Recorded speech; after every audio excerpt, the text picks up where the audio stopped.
deathbed. I know Governor Moore said, oh, he wants to take a walk with me. He meant it in a derogatory tone. I said, no, I'm the President of the United States. Clean up your crime and I'll walk with you. But it's tremendous crime. But he was trying to be derogatory. He doesn't have what it takes. But he's trying to be derogatory. And I met him at the Army-Navy game. They said, oh, there's Governor Moore. He'd love to see you.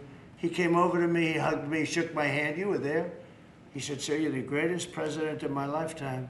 I said, well, it's really nice that you say that. I'd love you to say it publicly, but I don't think you can do that, so it's okay. But no, sir, you're doing a fantastic job. I want to just shake your hand. Thank you very much, Governor. That was that.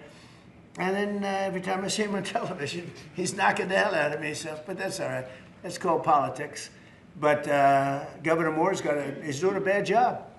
Newsom's doing a bad job. All of their potential candidates are doing a bad job. I can't imagine Pritzker being even a candidate, but somebody said he is. He can't do the work, can't do the job. He's not temperamentally suited.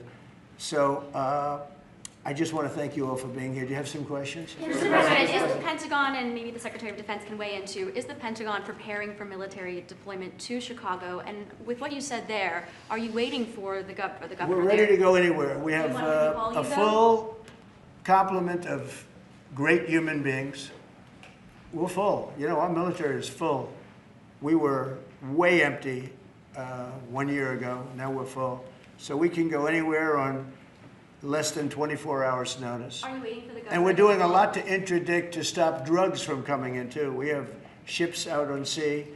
You know, we have nobody coming through our border anymore. Nobody. Doesn't that feel good to know that you don't have prisoners coming in and, you know, killers, murderers? We had 11,888 murderers come in, led in by the Biden administration. Many of them have been captured, but we still have a couple of thousand that are out there. Some of them, 50% of them killed more than one person, okay? But a lot of them have been captured.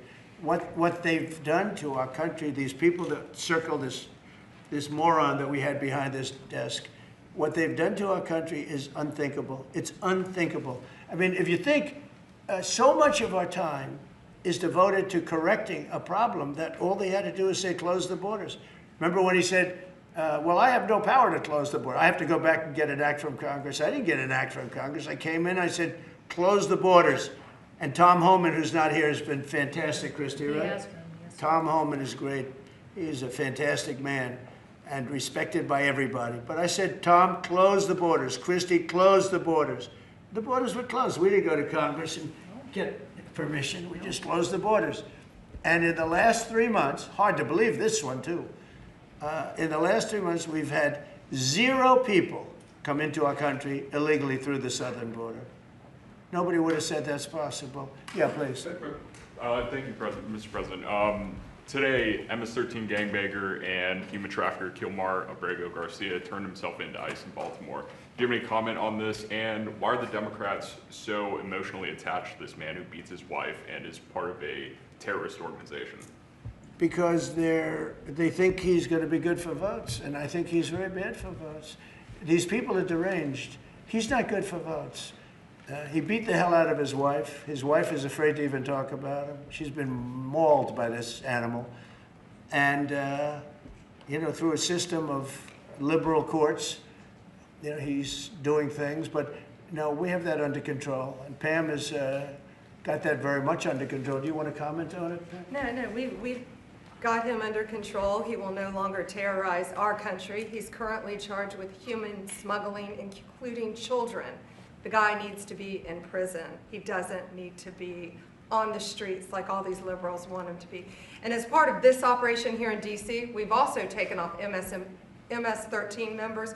We've taken, I think just last night, we got a TDA guy off our streets right here, right around from where we all work. Another TDA member gone because of this project. So we're going to keep America safe from all of these foreign terrorist organizations, including Abrego Garcia. Okay. Mr. President, if we could get your reaction, sir, the Israelis bombed a hospital in Gaza.